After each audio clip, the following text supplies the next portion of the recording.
এই নে এই না খা আরে বোন বৌমা বৌমা এটা কি শুরু করছো বৌমা তুমি এটা কি করলা হ্যাঁ? তুমি তোমার শ্বশুরের মুখে মাছটা চাপতে দিলা। আমার কাছে যেটা ঠিক মনে হয়েছে আমি ঠিক সেইটাই করেছি।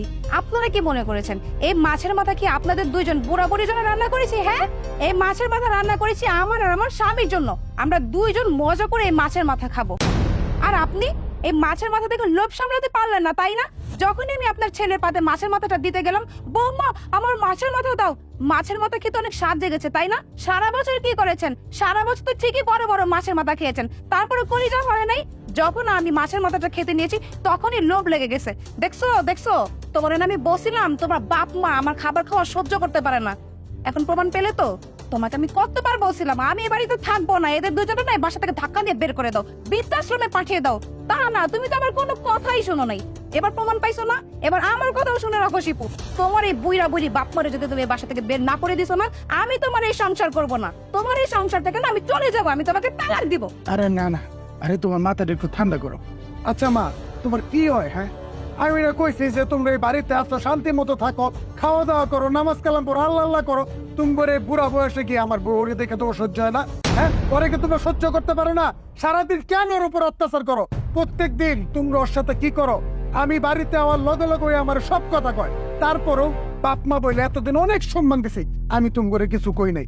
তুমি সকালটা হওয়ার লগে লগে ওরে কামের হুকুম দাও। আর আব্বা, তুমি কি পরিষ্কার থাকতে পারো না? এই যে ঘরের আনাচে কানাচে বিস্তার মধ্যে এই যে পান খায় যে বিস্কিট ফেলায় রাখো, এগুলো কে পরিষ্কার করে? ওরা কি তুমি চাকর মনে হয়? হ্যাঁ, তুমি বললে কি আমি এখন আমার সংসারের মতো অশান্তি লাগাবো? তুই তোর বউয়ের কথা শুনে আমরা তুই এত কথা শুনাইতেছ কি রে? আমরা না তোর মা বাপ, আমরা মাছটা দিবি না ভালো কথা, তাই বললে এই মাছের মাথাটা উনার মুখে চাপ দিয়ে ধরলি। আমি কমু কেমনে? তোমরা দুইজন মিলে যে আমার বউয়ের লোক অত্যাচার করো, এতদিন আমি তুমি করে কিছু কইছি? আমিও কিন্তু তুমি করে কিছু কই নাই। আচ্ছা, তুমি যে এত সুন্দর করে বুঝাইলাম যে আমার সংসারটা নতুন সংসার, অশান্তি করো না। আমি আমার বিয়ার সময় ওর বাপের বাড়ি থেকে আছে যৌতুকের টাকা গুলো আনছি, এখন যদি আমার তালাক দিয়ে চলে যায় ওই টাকা লেগে করে ছাইরা দিব, আর আমি কি তোমার মতো পুরাপুরি লেগে জেল কাটবো? এই জন্যই আমি তুমি করে বুঝাই কইছি তোমরা যদি ওর সাথে মিলা না থাকতে পারো তাহলে ওই যে বৃদ্ধাশ্রম আছে, বৃদ্ধাশ্রমে চলে যাও, ওই জায়গায় টাইম মতো খাবার খাবা, ওষুধ খাবা, আল্লাহ আল্লাহ করবা, তুমি দিনটা কাটে যাবো। কেন এই জায়গায় আসো আমার সংসারের মধ্যে অশান্তি লাগাইতে? হ্যাঁ, এতদিন তো তোমারে বুঝাই কইছি বৃদ্ধাশ্রমে যেহেতু যাও নয়, আজকে রাতের বেলা তোমাকে দুইটারে ঘর থেকে বাইর করে দেবো। কই যাবা, কি করবা, কি খাবা, এগুলো আমার দেখার বিষয় না। তোর এটা কি কইতেছস? এই রাইতের বেলা আমরা দুইটা বুড়া মানুষ কই যাবো? শোনেন আম্মা, এই মরা ন্যাকা কান্না না আর কইরেন না, বুঝেন না? আপনার এই ন্যাকা কান্না দেখে আপনার ছেলের মনও গলবে না, আমার মনও গলবে না। আপনাদের দুইজনের তো বৃদ্ধাশ্রমে যেতেই হবে। অনেক কামাই খাইছেন ছেলেরা না একদম লুইসা পইরা খাইছেন। এখন তো পোলার বউ আইসা পড়ছে। এরকম কত মাছের মাথা আমি ওরা কিনা খাওয়াইছি, কখন যা চাইছে আমি তাই কিনা দিচ্ছি। আজকে একটা মাছের মাথা খাইতে চাইছি, আমার মুখে ঢইলা দিচ্ছে। শান্ত হন। এখন তো ছেলের বউ আমি এসে পড়ছি, এখন ওর কামাইয়ের উপর শুধু আমার অধিকার, আপনাদের বুড়া বুড়ির কোনো অধিকার নাই। আরে তুমি এই জায়গায় বৈশা বৈশা কি দেখতেছো? হ্যাঁ, তুমি এই বুড়ারা ধরো আর আমি এই বুড়িরা ধরি, চলো। না না বৌমা, এই ওঠ, এই বাসা থেকে বাইরা করতে পারো না। বৌমা তো বুড়িরা বসে জায়গা নেই, বাইরে। তোর লেগে আমার সংসারের শান্তি নষ্ট হয়ে গেছে গা, তোর লেগে ঘরের মধ্যে শান্তি না। যা, অনেক জ্বালাইছে এই বুড়া বুড়ি, ভাগ্যে আপদ বিদায় হইছে। চলো তো, মেজাজটা দিছে খারাপ কইরা।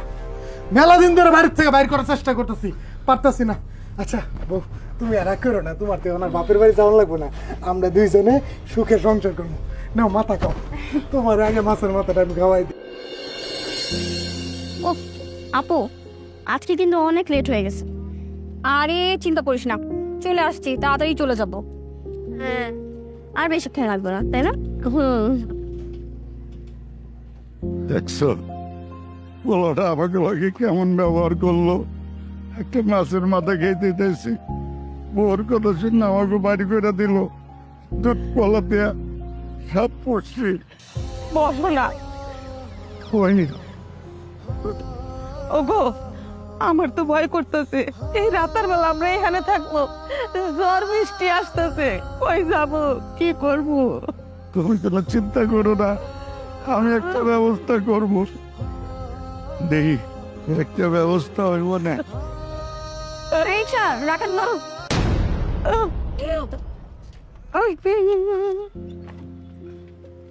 কি ব্যাপার, আপনারা এই ঝড় বৃষ্টির রাতে এইখানে কান্নাকাটি করতেছেন কেন? সত্যিই তো রাত হয়ে গেছে, এমন সময় আপনারা রাস্তার ভিতরে বসে বসে এভাবে কান্নাকাটি করছেন, আসলে হয়েছেটা কি? মাগো, কি কব, আমার সন্তান যারে কিনা আমি 10 মাস 10 দিন এই গর্ভে রাখছি, এই দুনিয়ার আলো বাতাস দেখাইছি, এই সন্তান আমরা দুইজনে ঘাড় ধাক্কা দিয়ে বাড়ি থেকে বাইর করে দিতে। মাত্র কয়েক মাস হইল ওরে বিয়ে করাইলাম, আর বউয়ের কথা শুনে আমরা দুইজনে ঘাড় ধাক্কা দিয়ে বাড়ি থেকে বাইর করে দিতে। এখন আমরা কই যাবো, কি খাবো, আমরা কিছুই জানি না। কেন চাচা, আপনার কি ছেলে মেয়ে নাই? না বা, আমাদের কেউ নাই, বেশি একটা সন্তান।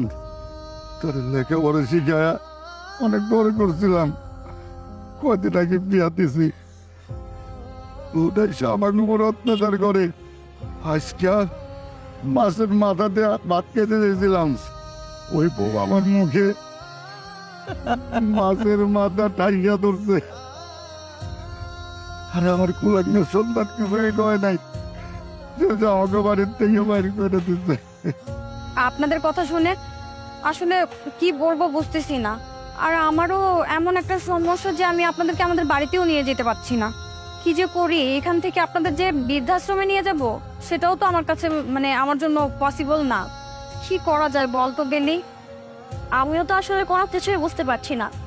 আমাদের কাছে যদি কোনো উপায় হতো তাহলে তো ভালোই হতো। আসলে ওনাদের জন্য তো কিছুই করতেই পারছি না, কোথায় নিয়ে যাব? এক কাজ করি, ওনাদেরকে কিছু টাকা পয়সা দিয়ে দিই। হ্যাঁ, এটা খুব ভালো একটা আইডিয়া। তুমি ওনাদেরকে কিছু টাকা পয়সা দিও। হ্যাঁ, ওই টাকা নিয়ে যেয়ে কোথাও ওনারা থাকার ব্যবস্থা করবে। ম্যাডাম দাঁড়ান, আপনারা অনুমতি দিলে একটা কথা কইতে চাই।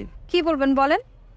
ম্যাডাম, ছোটবেলায় আমার মা বাবা মরে গেছে, আমি অনেক কষ্ট করে মানুষের মতো মানুষ হওয়ার চেষ্টা করছি, অনেক মানুষের দাঁড়িয়ে দাঁড়িয়ে গেছি, মানুষজন আমার কাজ কাম দিতে চায় নাই, লাথি করতে মারছে, তারপরও আমি কিন্তু হাল ছাড়ি নাই। এই দেখেন, আমি রিক্সা চালাইয়ে খাই, আমি যে টাকা ইনকাম করি সেইটা দিয়ে আমি কোনো মতো চলতে পারি। মানে আমি কইতে চাইছিলাম, এই মানুষগুলোর তো এখন আপন বলতে আর কেউ নাই, রাস্তাঘাটে থাকবো, আপনারা যদি আমার অনুমতি দিতেন, ওনারা আমার লগে থাকতো। আমার তো মা বাবা বলতে কেউ নাই, এখন থেকে আমি ভাবো যে ওনারা আমার মা বাবা।